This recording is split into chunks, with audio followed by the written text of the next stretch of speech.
lá no início e não estou brincando, não. As notícias são muito ruins para o Alexandre de Moraes, portanto, são muito boas para o Brasil de verdade. Começamos pelo caso Felipe Martins, a defesa do ex-assessor especial de assuntos internacionais do ex-presidente Jair Bolsonaro, Felipe Martins, apresentou no sábado suas alegações finais ao Supremo Tribunal Federal no âmbito do processo fajuto sobre a suposta tentativa de golpe de Estado. A entrega foi feita depois que o Alexandre de Moraes recuou e suspendeu temporariamente a decisão que havia retirado, destituído os advogados do Felipe do processo. O ministro só mudou de ideia depois de uma petição escrita de próprio punho pelo ex-assessor presidencial que pediu a Moraes o direito de manter a sua defesa. O ministro, então, deu 24 horas para que os advogados entregassem as alegações finais do caso e em 381 páginas os advogados pedem a anulação de todo o processo, questionam a atuação da Procuradoria-Geral da República e rebatem as acusações de que o réu participou de um suposto plano de golpe de Estado e que tentou fugir para os Estados Unidos. Na peça, eles defendem ainda a suspeição dos ministros Alexandre de Moraes, Flávio Dino e Cristiano Zanin e também do Procurador-Geral da República, Paulo Gonet. Além disso, apontam diversas irregularidades processuais, entre elas o cerceamento da defesa pela negativa de acesso integral às provas. Ao ser destituído, o advogado Jeffrey Schichini, que representa o Felipe Martins, criticou duramente a decisão do Alexandre de Moraes de tirá-lo da defesa do ex-assessor de Bolsonaro. Isso é mais uma decisão arbitrária. Então, primeiro, a quem ainda acha que estamos em uma democracia, fica aqui o registro de que em democracias isso não acontece. Quem decide quem será o seu advogado é o acusado. Agora, a imprensa, cuidado, está sendo veiculada informação inverídica. Nós não perdemos o prazo de alegações finais. O despacho do ministro relator é que a defesa teria abusado do poder defensivo. Em democracias, essa acusação não existe. Não há como abusar do poder defensivo. Uma defesa eficaz, efetiva, faz parte do exercício democrático no Estado democrático de direito e em respeito ao devido processo legal, nós não perdemos o prazo de alegações finais. Pelo contrário, por culpa da acusação, a PGR, que trouxe novos elementos aos autos, violando a lei, violando o devido processo legal, nós apenas juntamos uma petição antes do término do prazo e pedimos a suspensão do prazo das alegações finais, ou então que nos concedessem mais prazos e o desentranhamento desses elementos. Ô Consta, quer dizer, o Alexandre de Moraes, além de ser, vamos lá, ver se eu não vou esquecer de nada, vítima, acusador, investigador e juiz, agora ele quer meio que ser o advogado de defesa, ou pelo menos quer escolher quem será o advogado de defesa. Então, diplomata também. Como?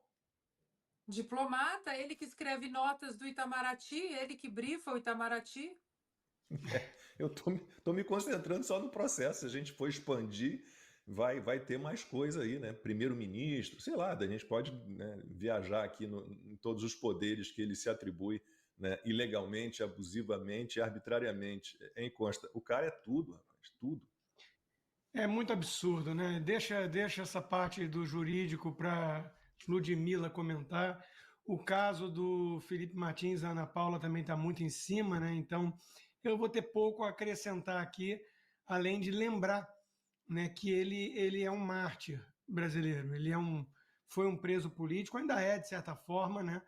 Porque ele está dentro daquela categoria junto com o Daniel Silveira e o próprio Jair Bolsonaro, que sofreram mortes civis, né? Tem até uma boa coluna na Gazeta do Povo hoje explicando o que é isso, né? É um conceito jurídico que, enfim, não ocorre em democracias, são raríssimos, né? mas mesmo depois de parte da pena cumprida, eles continuam sem acesso às redes sociais, a poder dar entrevistas, a viver na praça pública da era moderna. Então eles foram ostracizados e o Felipe Martins é um desses ícones, porque o Alexandre de Moraes odeia ele, porque no fundo o pegou para delator, assim como o Mauro Cid, mas descobriu ali num civil mais testosterona, mais rigor ético do que no tenente-coronel Mauro Cid, que, enfim, abriu a boca para entregar nada, mas era tudo o que o Alexandre de Moraes tinha, né? Então, o Felipe Martins não ia entregar um homem inocente. Ele já cansou de dizer isso, né? Ele prefere sofrer uma injustiça a cometer uma. Ele não cometeu uma injustiça contra Jair Bolsonaro e, por conta disso, ele sofreu tortura, prisão isolada, né? De 10 dias, perseguição implacável, morte civil, repito, ostracismo, não pode dar entrevistas, não pode existir e agora não pode nem mesmo escolher a sua defesa. O que nos mantém alguma esperança, Lacombe, é que esse caso está começando a feder e feder para valer aqui nos Estados Unidos. O nome, por exemplo, Gilberto Amado, né, do jornalista que escreveu... Guilherme, desculpa, eu sempre troco. O Guilherme Amado, que escreveu a reportagem que levou à sua prisão, né? Esse nome começa a ser mais ventilado, muita gente cobrando, aliás, nosso querido Silvio Navarro, chamando ele para um duelo jornalístico, né? Ele não vai aceitar, por motivos óbvios, mas a verdade é que ele deixou rastros. Ele deixou rastros com uma reportagem, entre aspas, que foi o pretexto utilizado para a prisão. Né? Veja só que ponto chegou. Né? Alexandre de Moraes usa um jornaleco qualquer, numa reportagem de um site qualquer, dizendo que ele foi para os Estados Unidos e escafedeu-se, como evidência de que ele tentava a fuga e, com isso, meteu prisão cautelar e por aí vai. Quer dizer, é tudo muito absurdo nesse caso do Felipe Martins, muito absurdo. Quase qualquer outro, Lacombe, teria cedido à pressão desde o início e falado: o que você quer que eu entregue, que eu entrego. Né? É a avó, é o papagaio. Só que o Felipe Martins é formado de um material diferente. E isso me parece que incomodou muito, muito Alexandre de Moraes. Tiranos não gostam quando não conseguem fazer qualquer um se curvar diante de seu poder. Né? E é disso que se trata aqui. O Felipe Martins se mostrou inquebrantável diante de toda a pressão usada pelo sistema, pelo próprio Alexandre de Moraes. E agora isso vai se voltar contra Alexandre de Moraes e contra o sistema, tal como um efeito bumerangue, porque os Estados Unidos estão investigando isso a sério e crimes foram cometidos.